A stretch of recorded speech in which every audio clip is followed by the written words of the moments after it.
Bonjour et bienvenue dans cette nouvelle vidéo sur louer en courte durée. Je suis Sébastien, je suis ravi de vous accueillir aujourd'hui dans une vidéo dans laquelle on va voir quels sont les changements mineurs ou majeurs qui s'appliquent à la location courte durée depuis le 1er janvier 2019. Allez, c'est parti, ça se passe tout de suite sur louer en courte durée.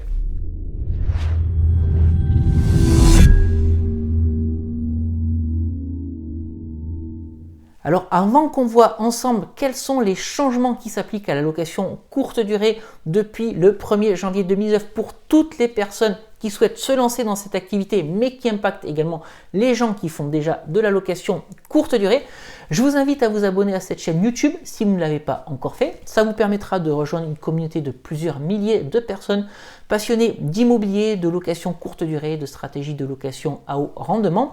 N'oubliez pas d'activer la petite cloche pour être informé de la publication de toutes mes nouvelles vidéos en temps réel. Et puis je vous offre également deux e-books si vous ne les avez pas encore téléchargés. Le premier e-book s'appelle Convaincre la banque mode d'emploi et le second e-book Doubler son salaire avec la location courte durée. Vous pouvez télécharger ces deux e-books en cliquant sur le petit i qui va apparaître en haut à droite de la fenêtre de votre vidéo. Et puis sinon, je vous mets également les liens de téléchargement de ces deux e-books dans la description qui se trouve juste en dessous.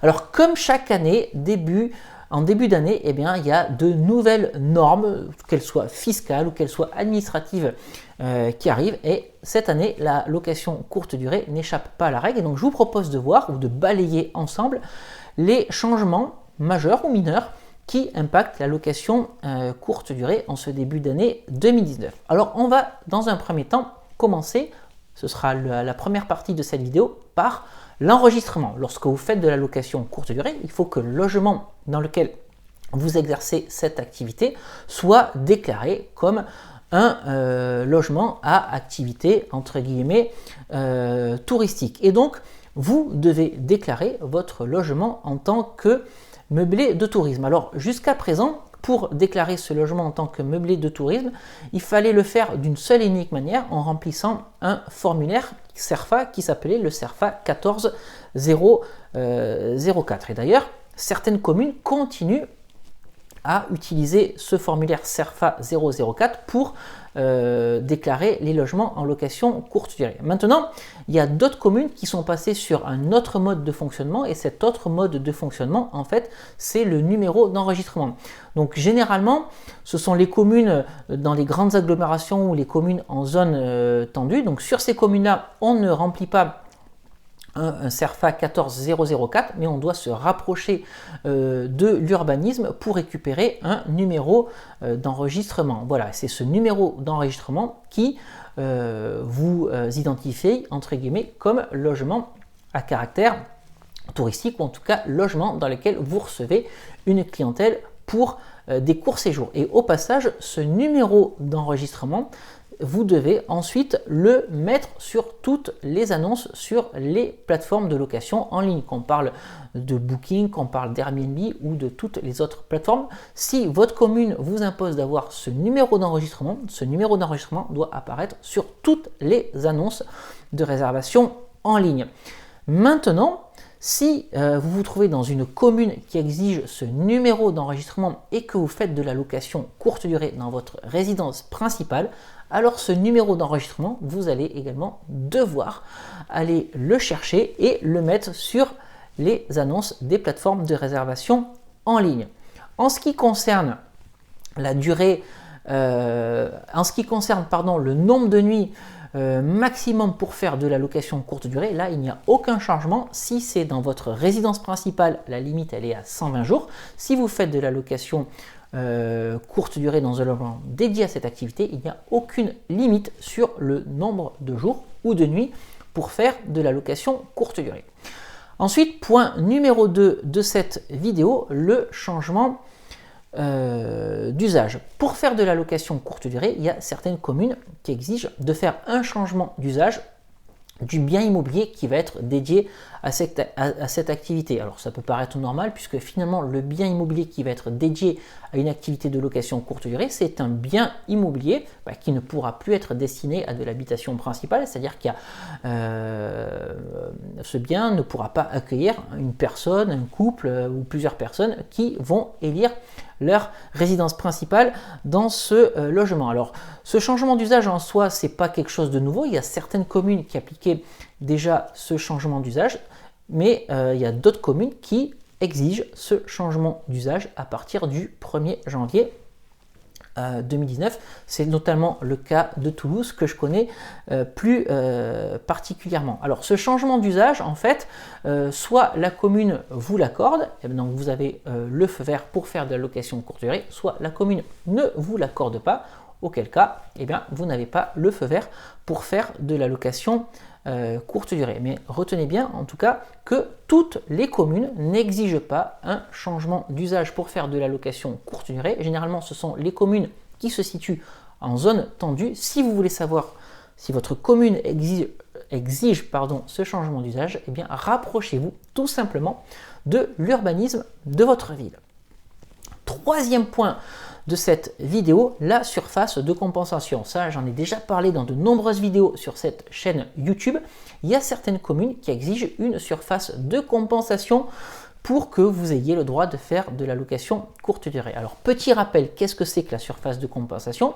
Là aussi, les communes considèrent, à juste titre, que tous les logements que vous allez dédier à une activité de location courte durée sont des logements que vous sortez du parc immobilier dédié à l'habitation principale. Et donc, les communes exigent que vous remettiez la surface équivalente à celle qui a été perdue pour l'habitation principale. Et bien, cette surface, vous devez la remettre à destination de l'habitation principale. Ça veut dire quoi? Ça veut dire que si vous décidez de faire de la location courte durée dans un logement de 30 mètres carrés par exemple, si votre commune exige la surface de compensation, eh bien elle va vous demander de racheter 30 mètres carrés de surface commerciale ou de bureau de façon à les retransformer en habitation principale. Alors petit bémol, dans certaines communes, c'est le cas de Paris, cette surface de compensation elle peut être doublée. Pour reprendre mon exemple, pour exploiter 30 mètres carrés en location courte durée, on vous demandera de remettre 60 mètres carrés dédiés à de l'habitation principale.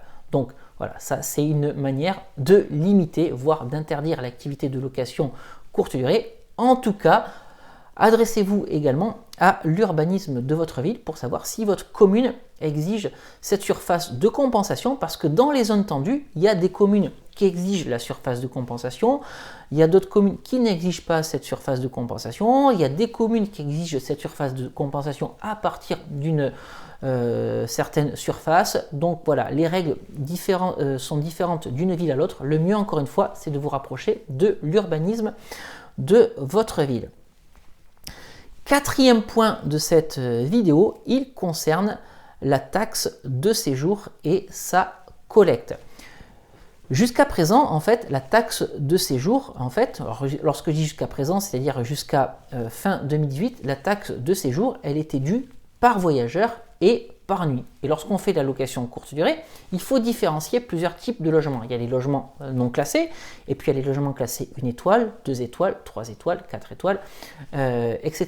Et donc jusqu'à présent, comme je disais, la taxe de séjour, elle était due par voyageur et par nuit. Donc c'était un forfait fixe. Alors ce forfait pouvait varier d'une commune à l'autre, c'est-à-dire que la taxe de séjour de Toulouse n'avait pas le même montant que celle de Bordeaux, que celle de Strasbourg, que celle de Lille ou encore celle de Nice, mais par contre ce montant était forfaitaire et fixe. Et bien entendu, un logement non classé avait une taxe de séjour inférieure à celui d'un logement classé 1 étoile, un logement classé 1 étoile avait une taxe de séjour inférieure à celle d'un logement classé 2 étoiles, etc., etc.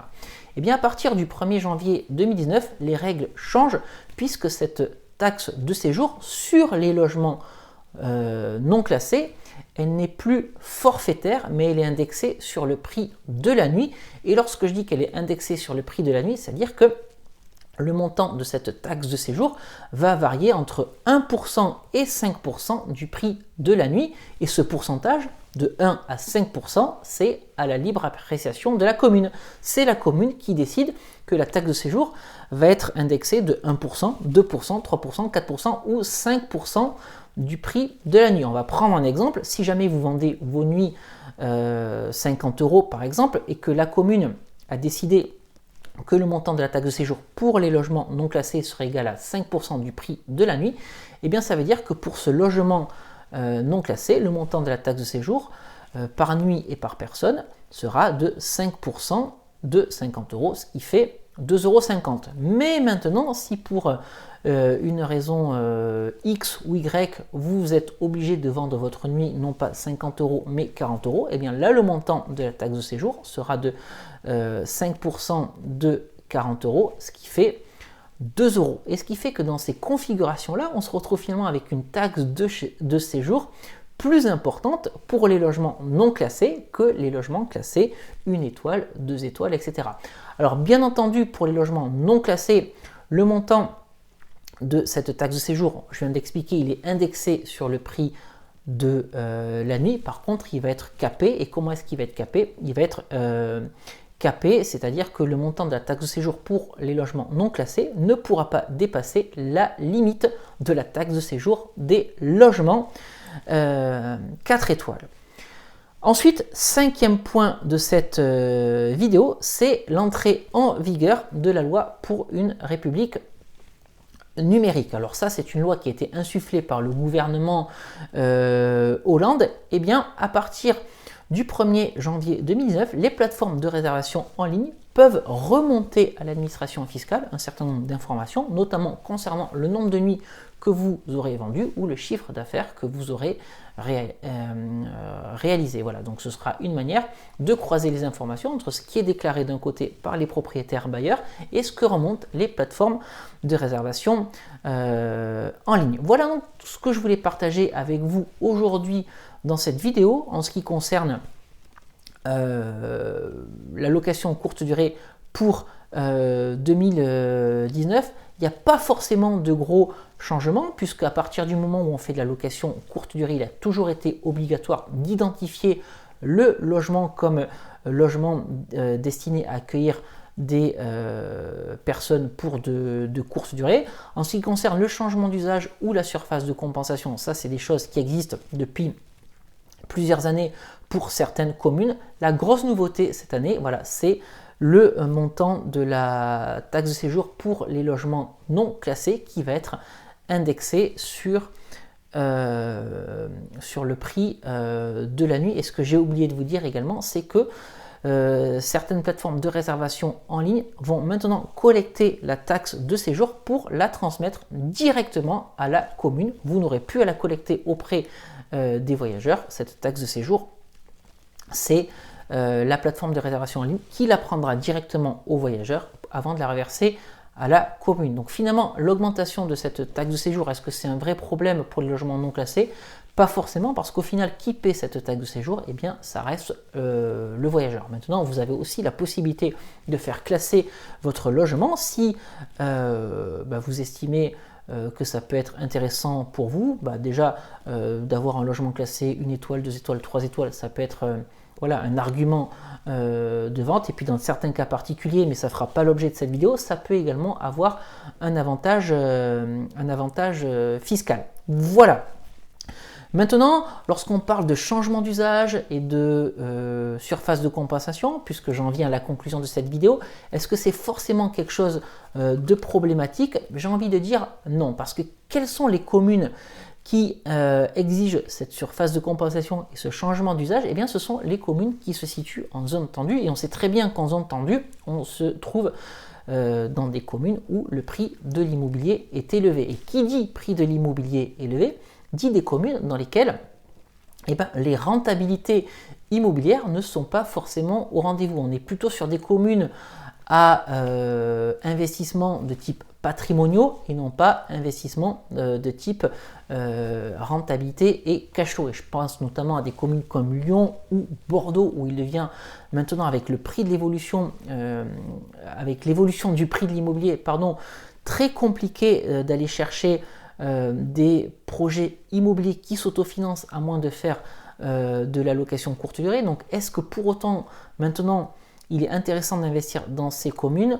Pas forcément. En tout cas, ce ne sera pas mon intérêt d'aller dans ces communes-là, puisque moi, ce que je vous dis tout au long de mes vidéos, c'est que l'objectif premier avant de faire de la location courte durée, c'est d'avoir un bien immobilier qui s'autofinance.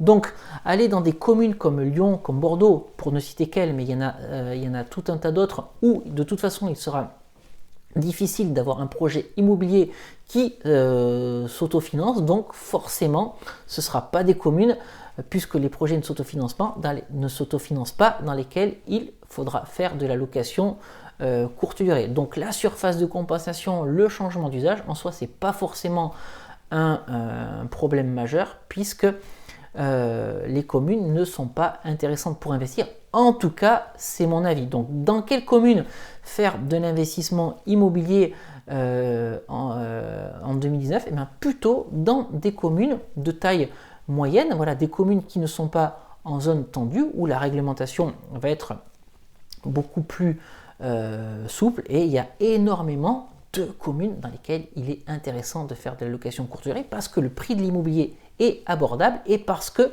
condition première, dans ces communes-là, il est possible d'aller chercher des projets qui s'autofinancent en location traditionnelle. Voilà ce que je voulais partager aujourd'hui avec vous dans cette vidéo. Voilà quels sont les changements en 2019.